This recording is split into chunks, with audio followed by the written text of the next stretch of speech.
विद्यार्थी मित्रांनो, आज आपण SEC म्हणजे स्किल एनहान्समेंट कोर्सचा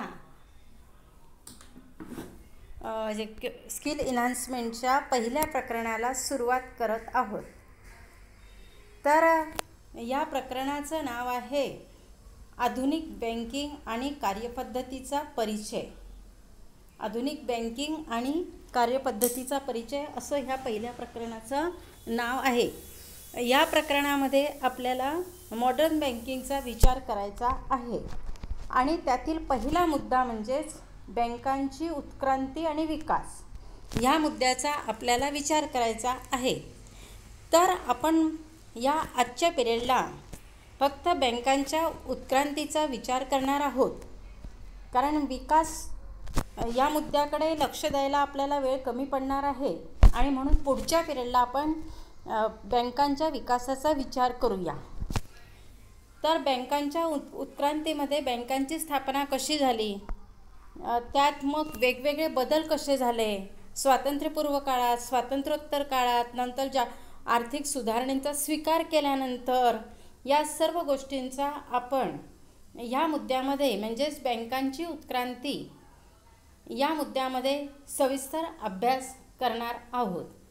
तर आता आपण बँकांची उत्क्रांती हा मुद्दा विचारात घेऊया।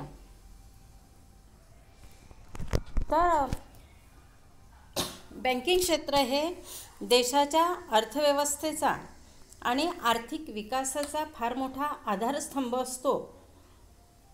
देशाच्या आर्थिक विकासाचा तो एक पायाच असतो, कारण देशाचा आर्थिक विकास हा बँकिंग क्षेत्रावर अवलंबून असतो। तर आपण जनरलच्या पिरियडला पाहिलेलं आहे की देशातील वित्तीय पद्धती कशी आहे यावरच त्या देशाचा विकास हा अवलंबून असतो। जर वित्तीय पद्धती चांगली असेल, आर्थिक विकासाला पोषक वातावरण तयार करणारी असेल, तर देशाचा आर्थिक विकासाचा वेग हा वेगाने उंचावत असतो। या उलट वित्तीय पद्धतीत अनेक दोष असतील तर विविध क्षेत्रांच्या विकासासाठी जी भांडवलाची गरज असते ते भांडवल मिळण्यामध्ये अनेक अडचणी निर्माण होतात आणि त्या क्षेत्रांचा विकास होण्यात अडथळा निर्माण होऊन पर्यायानं देशाचा आर्थिक विकासाचा वेग हा कमी राहत असतो। तर त्याचप्रमाणे वित्तीय रचनेचा बँकिंग क्षेत्र हा एक महत्त्वाचा भाग आहे, कारण आपण वित्तीय रचनेच्या वित्तीय बाजार आपण त्यात पाहिला, त्यामध्ये आपण बँकेतर वित्तीय संस्था यांचाही विचार त्यामध्ये केलेला होता। तर अशा रीतीने बँकिंग क्षेत्र हा देशाच्या आर्थिक विकासाचा महत्त्वाचा आधारस्तंभ असतो, आर्थिक विकासाचा तो पाया असतो।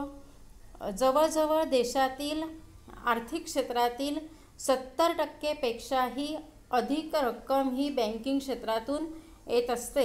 ही एक महत्त्वाची बाब आहे की देशातील आर्थिक क्षेत्रातील 70% पेक्षाही जास्त पैसा हा बँकिंग क्षेत्रातून चलनात येत असतो। तर बँकिंग व्यवस्थेचे 3 प्रमुख कार्य असते। पहिलं कार्य म्हणजे वेतन प्रणालीचे संचालन करणे, दुसरं कार्य म्हणजे जमाकर्ता आणि लोकांच्या बचतीची रक्कम ही सांभाळणं। जे लोक आपली बचत ही बँकांमध्ये ठेवी ठेवत असतात त्यांच्या ठेवी सुरक्षित ठेवणं, त्यांच्या ठेवी सांभाळणं हे एक कार्य बँकांचं असतं। त्याचप्रमाणे तिसरा कार्य म्हणजे व्यक्ती आणि कंपन्यांना कर्जपुरवठा करणं। तर गरजू लोकांना कर्जपुरवठा करण्याचं किंवा आर्थिक पुरवठा करण्याचं कार्य बँका या करत असतात। अशा रीतीने ज्या लोकांकडे जास्त पैसा आहे त्यांच्याकडून तो आपल्याकडे ठेवायचा, त्यांच्या ठेवी सुरक्षित ठेवायचा आणि त्या पैशाचा उपयोग गरजू लोकांना करायचा, त्यांना कर्ज म्हणून द्यायचा। अशा रीतीने बँका महत्त्वाचं कार्य करत असतात। त्याचप्रमाणे वेतन प्रणालीचे संचालन केले जाते। देशामध्ये जे शासकीय निमशासकीय कर्मचारी असतात त्यांचे वेतन देण्याचं कार्यसुद्धा बँका करत असतात। त्यासाठी चलनपुरवठा करण्याचं कार्य बँकांमार्फत होत असते। तर भारतीय बँकिंग व्यवस्थेचे मुख्य 2 भागात वर्गीकरण हे केले जाते। तुम्हाला सुरुवातीलाच मी सांगितलं की बँकिंग क्षेत्राचा विकास कसा झाला, यासाठी स्वातंत्र्यपूर्व काळ आणि स्वातंत्र्योत्तर काळ आणि वर्तमान काळ अशा रीतीने विचार हा होत असतो. कारण बँकिंग क्षेत्रात वेळोवेळी परिस्थितीनुरूप हे बदल झालेले आहे. बँकिंग क्षेत्राचं स्वरूप हे परिस्थितीनुरूप बदललेलं असल्याचं आपल्याला दिसून येतं. तर बँकिंग क्षेत्राचा अभ्यास करत असताना बँकिंग व्यवस्थेचे मुख्य 2 भागात वर्गीकरण केलं जातं. पहिला भाग म्हणजे स्वातंत्र्यपूर्व बँकिंग व्यवस्था आणि दुसरा भाग म्हणजे स्वातंत्र्योत्तर बँकिंग व्यवस्था. याचा अर्थ स्वातंत्र्यपूर्व काळातील बँकिंग व्यवस्था हा एक भाग आणि स्वातंत्र्य मिळाल्यानंतरची बँकिंग व्यवस्था हा दुसरा भाग. तर अशा रीतीने बँकिंग व्यवस्थेचे मुख्य 2 भागामध्ये वर्गीकरण हे केलं जातं. भारताला स्वातंत्र्य मिळाल्यानंतर बँकिंग क्षेत्र हे आपल्याच ताब्यात आलं, आपल्या भारतीय शासनाच्या ताब्यात आलं आणि त्यामुळे बँकिंग क्षेत्रात तर खूपच जास्त बदल होऊ लागले. आणि स्वातंत्र्यानंतर जर आपण विचार केला तर बँकिंग क्षेत्राचे 3 टप्प्यात किंवा 3 भागामध्ये वर्गीकरण करण्यात आले. त्यामध्ये पहिला काळ राष्ट्रीयकरणापूर्वीचा कालावधी. कारण 1969मध्ये 14 मोठ्या व्यापारी बँकांचं राष्ट्रीयकरण करण्यात आलं. मग ह्या 1969 पूर्वीचा पहिला काळ, दुसरा भाग राष्ट्रीयकरणाचा कालावधी आणि म्हणजे 1969च्या नंतरचा कालावधी आणि तिसरा भाग म्हणजे उदारीकरण कालावधी. 1991मध्ये भारताने जागतिकीकरण, उदारीकरण, खाजगीकरणाचं धोरण स्वीकारलं आणि म्हणून 1991 पासून पुन्हा बँकिंग क्षेत्रात बदल झालेला आहे.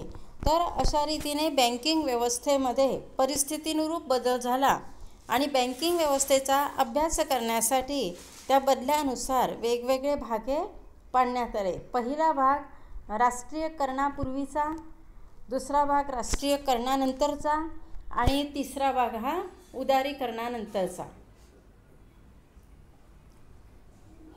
तर आता आपण बँकिंग व्यवस्थेच्या 2 मुख्य भागातील वर्गीकरणाचा आढावा घेऊया. तर त्यामध्ये आपण पाहिलं होतं की स्वातंत्र्यपूर्व बँकिंग व्यवस्था. तर भारतात बँकिंग प्रणालीचा उदय 1786मध्ये बँक ऑफ कलकत्ताच्या स्थापनेबरोबर झाला. तर 1786मध्ये भारतात पहिली बँक इंग्रजांच्या काळात बँक ऑफ कलकत्ता या नावानं स्थापन करण्यात आली होती. 19व्या शतकात ब्रिटिश ईस्ट इंडिया कंपनीच्या चार्टर अंतर्गत presidency bank, bank of Bengal, bank of Bombay आणि बँक ऑफ मद्रासची स्थापना करण्यात आली. तर अशा रीतीने 1786मध्ये पहिली बँक ऑफ कलकत्ता स्थापन झाली आणि नंतर presidency bank, bank of Bengal, bank of Bombay, bank of Madras या बँकांची स्थापना इंग्रज सरकारने केली. तर 1935मध्ये प्रेसिडेन्सी बँक जी होती तिचं विलिनीकरण करण्यात आलं आणि यानंतर इम्पिरियल बँक ऑफ इंडिया या नावानं ती बँक ओळखली जाऊ लागली. म्हणजेच त्या बँकेचं नाव इम्पिरियल बँक ऑफ इंडिया असं ठेवण्यात आलं. तर अशा रीतीने 1935मध्ये प्रेसिडेन्सी बँकेचे विलिनीकरण करण्यात आले आणि ती इम्पिरियल बँक ऑफ इंडिया या नावानं ओळखली जाऊ लागली. नंतर पुढचा मुद्दा, इम्पिरियल बँकेनंतर इम्पिरियल बँकेचं राष्ट्रीयकरण झालं आणि तिला स्टेट बँक ऑफ इंडिया नाव देण्यात आलं. म्हणजे आजची आपली जी स्टेट बँक ऑफ इंडिया आहे तर ती सुरुवातीला इम्पिरियल बँक ऑफ इंडिया या नावानं ओळखली जात होती, पण राष्ट्रीयकरणानंतर मात्र तिचं नाव स्टेट बँक ऑफ इंडिया असं ठेवण्यात आलं. 1865 नंतर अलाहाबादमध्ये पहिली भारतीय मालकीची अलाहाबाद बँक स्थापन करण्यात आली. तर 1865च्या नंतर अलाहाबादमध्ये पहिली भारतीय मालकी असलेली बँक अलाहाबाद बँक या नावानं स्थापन करण्यात आली. तर अशा रीतीने 1865मध्ये अलाहाबाद बँकेची स्थापना झाली आणि ही बँक भारतीय मालकीची होती. 1895मध्ये पंजाब नॅशनल बँक ही सुरू करण्यात आली. 1906 ते 1913 या दरम्यान Canara bank, Indian bank, central Bank of India, bank of India, bank of Baroda, Bank of Mysore या वाणिज्य शाखेतील बँका या सुरू करण्यात आल्या. तर अशा रीतीने 1906 ते 1913 या काळामध्ये Canara bank, Indian bank, central Bank of India, bank of Baroda, Bank of Mysore या बँका सुरू करण्यात आल्या. भारतीय केंद्रीय बँक ही RBI हिल्टन यंग आयोगाच्या शिफारशीनुसार 1935मध्ये स्थापन करण्यात आली. तर भारतीय केंद्रीय बँक म्हणजेच भारतीय मध्यवर्ती बँकेची स्थापना ही हिल्टन यंग आयोगाच्या शिफारशीनुसार 1935मध्ये भारतामध्ये करण्यात आली. म्हणजेच मध्यवर्ती बँकेची स्थापना ही 1935मध्ये झाली. याचा अभ्यास तुम्ही मागच्या वर्षी केलेलाच आहे. या काळात बँकिंग व्यवस्था ही केवळ शहरी भागातच होती. ग्रामीण भागापर्यंत बँका पोहोचल्या नव्हत्या, बँकांचा विस्तार झालेला नव्हता आणि कृषी क्षेत्राला सुद्धा त्या कर्जपुरवठा करत नव्हत्या. तर अशा रीतीने स्वातंत्र्यपूर्व काळात म्हणजे आपल्या भारताला स्वातंत्र्य मिळण्याच्या आधी 1947च्या आधीसुद्धा इंग्रज सरकारने अनेक बँकांची स्थापना केली होती. पण या बँका केवळ शहरी भागापुरता मर्यादित होत्या. ग्रामीण भागात त्यांची स्थापना झालेली नव्हती. कृषी क्षेत्राला, ग्रामीण भागाला कर्जपुरवठा त्या करत नव्हत्या. मग आता पुढचा काळ म्हणजेच भारताला स्वातंत्र्य मिळाल्यानंतरची बँकिंग व्यवस्था, म्हणून तिला आपण स्वातंत्र्योत्तर बँकिंग व्यवस्था असं म्हणूया. की स्वातंत्र्योत्तर बँकिंग व्यवस्था ही व्यवस्था 1947 ते आजपर्यंत आपल्याला पाहायची आहे. तर देश जेव्हा स्वतंत्र झाला तेव्हा जवळपास सर्वच बँकिंग क्षेत्र हे खाजगी क्षेत्राखाली होते. ग्रामीण जनतेला त्यांच्या आर्थिक गरजा भागवण्यासाठी इतरांवर अवलंबून राहावं लागत होतं. कारण बँका या खाजगी मालकीच्या होत्या, सरकारी मालकीच्या त्या नव्हत्या आणि त्यामुळे ग्रामीण भागातील जनतेला आपल्या आर्थिक गरजा भागवण्यासाठी जो कोणी श्रीमंत व्यापारी आहे, मध्यस्थ आहे, अडता आहे या लोकांवरती अवलंबून राहावं लागत होतं. यांच्याकडून तो उसनवारीने किंवा कर्जाऊ पैसा घेत होता. तर अशा रीतीने सावकार, सेठ, मध्यस्थ, श्राफ यांच्याकडून ते कर्जपुरवठा घेत होते. पण हे लोक या लोकांकडून अव्वाच्या सव्वा दराने कर्ज वसूल करत होते आणि कर्ज वेळेवर परत केलं नाही तर पठाणी वसुलीचा मार्ग अवलंबला जात होता. म्हणजेच कर्ज घेणाऱ्याची पिळवणूक या सावकारांकडून, मध्यस्थांकडून, श्रीमंत व्यापाऱ्यांकडून मोठ्या प्रमाणावर होत होती. लोक अशिक्षित तेव्हा फार मोठ्या प्रमाणावर होते आणि यांच्या अशिक्षितपणाचा फायदा या सावकारांकडून, व्यापाऱ्यांकडून केला जात होता. कर्जाचे व्याजदर हे जास्त लिहिले जायचे. कर्ज परत केलं तरी त्याची नोंद ही केली जात नव्हती आणि परत त्यांच्यावर धाकदडपशा दाखवून जास्तीचं कर्ज हे वसूल केलं जात होतं. मग या समस्येवर उपाय शोधण्यासाठी सार्वजनिक क्षेत्रात बँका स्थापन होणं गरजेचं होतं. शासकीय क्षेत्रामध्ये बँका येणं गरजेचं होतं आणि या दृष्टीने या समस्येवर उपाय म्हणून राष्ट्रीय बँकिंग व्यवस्थेचा उदय झाला. भारत सरकारने 1949मध्ये रिझर्व्ह बँकेचं राष्ट्रीयकरण केलं. तर सर्वात प्रथम 1935मध्ये जी आपली रिझर्व्ह बँक स्थापन झाली होती तिचं 1949मध्ये राष्ट्रीयकरण करण्यात आलं आणि जी रिझर्व्ह बँक स्वातंत्र्यपूर्व काळामध्ये खाजगी क्षेत्राखाली होती, खाजगी क्षेत्राच्या अधिपत्याखाली होती, ती आता सरकारच्या अधिपत्याखाली आली, तिचं राष्ट्रीयकरण झालं. त्याचप्रमाणे स्टेट बँकेचं सुद्धा राष्ट्रीयकरण झालं. स्टेट बँकेचं पूर्वीचं नाव इम्पिरियल बँक ऑफ इंडिया असं होतं आणि त्याच्याही पूर्वी ती प्रेसिडेन्सी बँक होती. प्रेसिडेन्सी बँकेच्या नावाचं रूपांतर हे इम्पिरियल बँक ऑफ इंडियात झालं आणि इम्पिरियल बँकेचं मग राष्ट्रीयकरणाच्या वेळेला स्टेट बँक ऑफ इंडिया असं नाव ठेवण्यात आलं आणि स्टेट बँकेचं राष्ट्रीयकरण हे 1955मध्ये झालं. तर अशा रीतीने भारतात सुरुवातीला 1949मध्ये प्रथम मध्यवर्ती बँकेचं, रिझर्व्ह बँकेचं राष्ट्रीयकरण झालं. नंतर 1955मध्ये स्टेट बँकेचं राष्ट्रीयकरण झालं. इम्पिरियल बँकेचं रूपांतर हे स्टेट बँकेमध्ये करण्यात आलं. तर 1949मध्ये बँकिंग विनिमय अधिनियम लागू करण्यात आला. म्हणजेच बँकिंग कायदा हा 1949 पासून हा भारतामध्ये लागू करण्यात आला.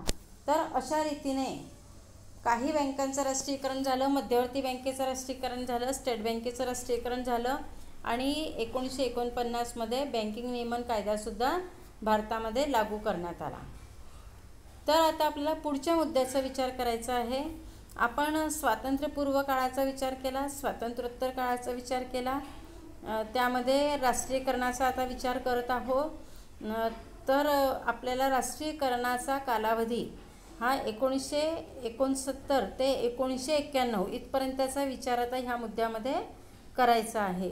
म्हणजेच 1969मध्ये भारताने 14 मोठ्या व्यापारी बँकांचं राष्ट्रीयकरण केलं. तेव्हापासून ते 1991पर्यंतचा काळ आणि नंतर 1991 पासून पुन्हा बँकिंग क्षेत्र हे झपाट्यानं बदललं. तर आपण आता राष्ट्रीयकरणाच्या कालावधीचा विचार करूया. तर 1969मध्ये भारत सरकारने 14 प्रमुख बँकांचं राष्ट्रीयकरण केलं की ज्यांची जमा रक्कम ही 50 कोटीपेक्षा अधिक होती. त्या बँकांची सूची खालीलप्रमाणे आहे किंवा त्या बँका पुढील प्रमाणे आहेत की ज्या बँकांचं राष्ट्रीयकरण हे 1969मध्ये करण्यात आलं होतं. तर त्या बँकांची नावं आता आपण पाहूया. त्यामध्ये अलाहाबाद बँक होती, तसंच Bank of India, Punjab National Bank, bank of Baroda, Bank of Maharashtra, Central Bank of India, Canara Bank, Dena Bank, Indian Overseas Bank, Indian Bank, संयुक्त Bank, Syndicate Bank, Union Bank of India आणि युको बँक अशा 14 व्यापारी बँकांचं राष्ट्रीयकरण हे 1969मध्ये करण्यात आलं आणि त्यांची जमा रक्कम जवळजवळ 50 कोटीपेक्षाही अधिक होती. मग राष्ट्रीयकरणानंतर बँकिंग व्यवस्थेचा विकास हा मोठ्या प्रमाणावर होऊ लागला, विकासही झाला, विस्तारही झाला आणि राष्ट्रीयकरणामागे प्रमुख कारण हे होतं की राष्ट्रीयकरणापूर्वी बँका खाजगी मालकीच्या होत्या आणि खाजगी मालकीच्या असल्यामुळे त्या नफा या तत्वाला जास्त भर देत होत्या. ग्राहकांच्या आर्थिक गरजा पूर्ण करणे हा हेतू त्यांचा नव्हता किंवा देशाच्यातील विविध क्षेत्रांचा विकास व्हावा हा उद्देशसुद्धा त्यांचा नव्हता आणि त्यामुळे त्या फक्त औद्योगिक क्षेत्राला कर्ज पुरवत होत्या. शेती क्षेत्राला आणि ग्रामीण भागाला त्या कर्ज पुरवत नव्हत्या. पण भारताचा विचार केला तर भारतात जवळजवळ 70% भाग हा ग्रामीण भाग आहे आणि अशी परिस्थिती भारतात असल्यामुळे भारतातील ग्रामीण भागाचा विकास होणं गरजेचं होतं. शेती प्रधान देश असल्यामुळे शेतीचा विकास होणं गरजेचं होतं कारण भारतात जवळजवळ 67% लोकांचा उदरनिर्वाह हा शेतीवर अवलंबून आहे आणि अशा परिस्थितीत जर शेती दुर्लक्षित राहिली तर अन्नधान्याचं उत्पादन कमी होऊन किंमतवाढ मोठ्या प्रमाणावर होईल आणि चलनवाढीच्या किंवा किंमतवाढीच्या परिस्थितीला भारताला तोंड द्यावं लागेल. म्हणून शेतीकडेही लक्ष देणे गरजेचं होतं, शेतीलाही अर्थपुरवठा होणं गरजेचं होतं, ग्रामीण भागाला अर्थपुरवठा होणं गरजेचं होतं, गरजू लोकांना कर्ज हे मिळणं गरजेचं होतं आणि अशा अनेक उद्दिष्टांनी बँकांचं राष्ट्रीयकरण हे 1969मध्ये करण्यात आलं.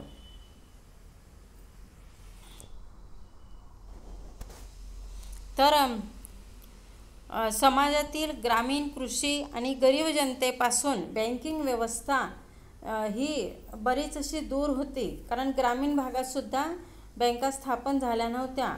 आणि यावर तोडगा म्हणून 1914मध्ये नरसिंहम समितीने 1974मध्ये नरसिंहम समितीने क्षेत्रीय ग्रामीण बँकेच्या स्थापनेचा प्रस्ताव मांडला.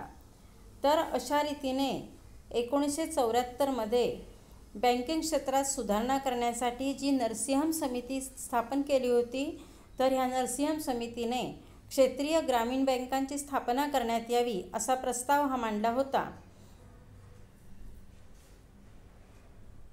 आणि त्यानुसार 2 ऑक्टोबर 1975ला ग्रामीण आणि कृषी विकासाकरिता कर्जाची सीमा वाढवण्याच्या उद्देशाने RRBची स्थापनाही करण्यात आली. 1980मध्ये आणखी 6 बँकांचं राष्ट्रीयकरण करण्यात आलं. म्हणजे त्या 14 बँकांचं राष्ट्रीयकरण करण्यात आलं होतं, त्यात आणखी 6 बँकांची भर पडली आणि 1980मध्ये आणखी 6 बँकांचं राष्ट्रीयकरण करण्यात आलं. तर अशा रीतीने नरसिंहम समितीने जो प्रस्ताव मांडला होता की क्षेत्रीय ग्रामीण बँका ह्या स्थापन झाल्या पाहिजेत, त्यानुसार 2 ऑक्टोबर 1975मध्ये क्षेत्रीय ग्रामीण बँकांची म्हणजेच RRBची स्थापना ही करण्यात आली. आणि 1980मध्ये आणखी 6 बँकांचं राष्ट्रीयकरण करण्यात आलं. या प्रक्रियेचा दुसरा टप्पा म्हणजे प्राथमिक क्षेत्राला कर्ज देण्याच्या उद्देशाने 40% वाढ ही करण्यात आली. प्राथमिक क्षेत्राचा विकास झाला पाहिजे या उद्देशाने प्राथमिक क्षेत्राला कर्ज हे जास्तीत जास्त दिलं पाहिजे, हा उद्देश त्यामागे होता. तर तुम्हाला मी आता सांगितलं की 1980मध्ये 6 बँकांचं राष्ट्रीयकरण करण्यात आलं. तर त्या 6 बँका कोणत्या होत्या त्याचा आता आपण विचार करू. तर त्यामध्ये होती आंध्र बँक, त्याचप्रमाणे निगम बँक, नवीन Bank of India, Oriental Bank of Commerce, Punjab and Sind Bank आणि विजया बँक. अशा 6 बँकांचं राष्ट्रीयकरण हे 1980मध्ये करून एकूण 20 बँका ह्या राष्ट्रीयकृत झाल्या. आता पुढचा जो मुद्दा आहे बँकांचे उदारीकरण, हा आपण आता वेळेची मर्यादा लक्षात घेऊन आता आपण घेणार नाही. म्हणजेच 1991पर्यंतच्या काळापर्यंत आपण आलेलो आहोत. पण 1991 पासून जो बँकांमध्ये बदल झाला त्याचा विचार आता आपण पुढच्या पिरियडला करू. अजूनपर्यंत आपण स्वातंत्र्यपूर्व काळाचा विचार केला, स्वातंत्र्योत्तर काळाचा विचार केला. स्वातंत्र्योत्तर काळामध्ये आपण 1991पर्यंतच्या काळाचा विचार केलेला आहे. 1991 नंतरचा विचार मात्र